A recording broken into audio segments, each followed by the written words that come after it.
Друзья, у меня есть вопрос. Почему мы все время изучать только английский язык? Почему мы не изучать русский язык? Давай изучать русский язык, пожалуйста.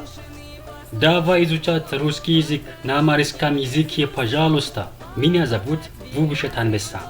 Я из богатой исторической страны Эфиопии. Я журналист. Наш сегодняшний урок будет посвящен приветствию. Оставайтесь со мной, пожалуйста. Поехали по-амарски. Привет, друзья. Доброе утро. ሰላም ጓደኞቼ እንደምን አደራችሁ? добрый день እንዴት ዋላችሁ? добрый вечер እንዴት አመሻችሁ? እንግዲህ ቅድም በመግቢያዬ ላይ ያነሳሁት አንድ በጣም ወሳኝ ጥያቄ ነው። ብዙም ጊዜ ከልጅነታችን ጀምሮ እንግሊዝኛን ቋንቋን ብቻ እናወራለን። ለምንድነው እንግሊዝኛን ቋንቋ ብቻ የምናወራው? ሌሎች እጅግ ጠቃሚ የሆኑ ዓለም አቀፍ ቋንቋዎችን ለምንድነው የማንሞክረው? ለምንድነው ማንማረው?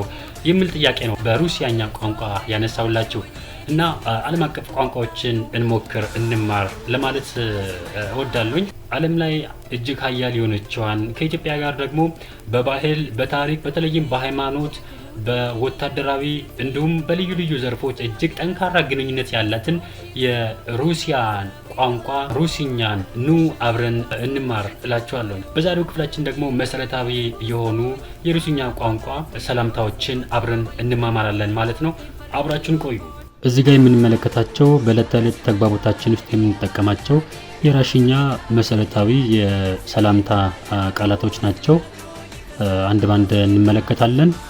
በመደበኛው ሲሆን ሄሎ ወይም ሰላም፣ здравствуйте፣ здравствуйте፣ ዝድራ ቭ ትዋጥና ስትቡይቴ ፎኔቲክሱ здравствуйте፣ здравствуй ለአክብሮት ነው።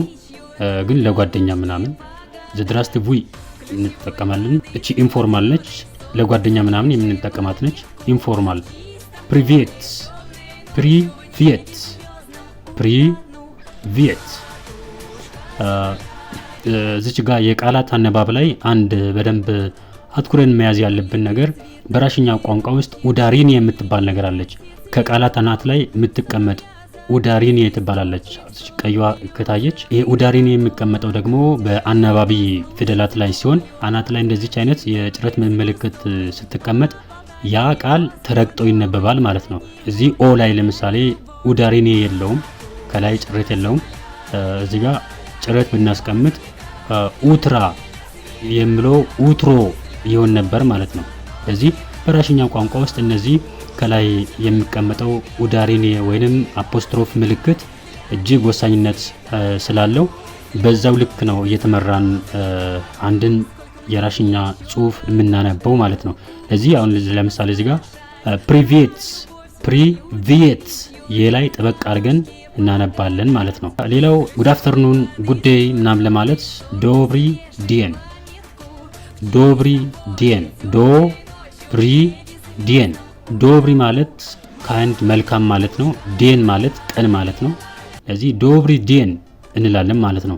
ጉድ ሞርኒንግ ለማለት ዶብሬ ኡትራ በፎኔቲክሱ ሲነበብ ዶብራዬ ኡትራ ይሆናል። አጠቃላይ ስናወራ ዶብሬ ኡትራ እንዴት አደርክ እንላለን ማለት ነው። ሌላው አመሻሽ ላይ ነው። ጉድ ኢቪኒንግ፣ ዶብሪ ቬቸር፣ ዶብሪ ቬቸር፣ ዶብሪ ቬቸር ብለን እንጠራለን ማለት ነው። ሌላው ጉድ ናይት ነው።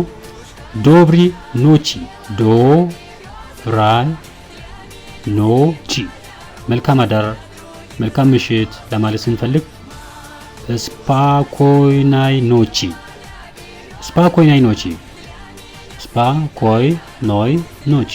ሌላው ስንብት ነው። ጉድ ባይ፣ ዳስፊዳኒያ። በአንድ ቃላት ውስጥ አንድ ኡዳሪኒ ነው የሚኖረው። ለዚህ አንዱ ብቻ ነው ስትሬስ ተደርጎ የሚነበበው። ለዚህ ሌሎች ቅርጻቸው ለውጠው ይነበባሉ። አሁን እዚህ ጋር ኦ መደበኛ ቅርጹ ኦ ነበረ። ኡዳሪኒ እዚህ አ ላይ ስለገባ አ ይሆናል ማለት ነው። ይሄኛው ዳስቪዳኒያ፣ ዳስቪዳኒያ። ሌላው ፌርዌል ስፒች ነው። ፕሮሻይ፣ ፕራሻይ። ይሄኛው ጉድባይ ፎርማል ሲሆን በኢንፎርማሉ ፓካ፣ ፓካ፣ ፓካ ባይ ባይ ማለት ነው። በቅርብ እንገናኝ ለማለት ስንፈልግ ዳስኮራቫ፣ ዳስኮራቫ እንገናኛለን ለማለት እንደ መልካም ምኞት ደግሞ ለመግለጽ ስንፈልግ ዳ ቪስትሬቺ ዳ ቪስትሬቺ። ሌላኛው ሰው ጋር ስንሄድ ምናምን አመት በዓል ሊሆን ይችላል መልካም ምኞቶቻችንን እንገልጻለን ማለት ነው። መልካም ልደት ለማለት ሲድኒዮም ራጅዲኒያ ድኒዮም ራጅዲኒያ። ሜሪ ክሪስማስ ወይም መልካም ገና ለማለት ስንፈልግ ሲ ራጅዴስትቫም ሄሪስታቪም። ሌላኛው የአዲስ ዓመት መልካም ምኞት ለመግለጽ ስንፈልግ በራሽኛ ሲኖቪም ጎዳም ኖቪም ጎዳም እንላለን ማለት ነው። እንግዲህ እነዚህ መሰረታዊ ከሚባሉት የተወሰኑትን ነው ያነሳነው። በቀጣይም እያየን እንሄዳለን ማለት ነው። እንግዲህ የዛሬው ለሰናችን ይህንን ይመስላል። ታፊሲዮና ሴቮትኒያ ዳ ቪስትሬቺ ዳ ስቪዳኒያ ፓካ ፓካ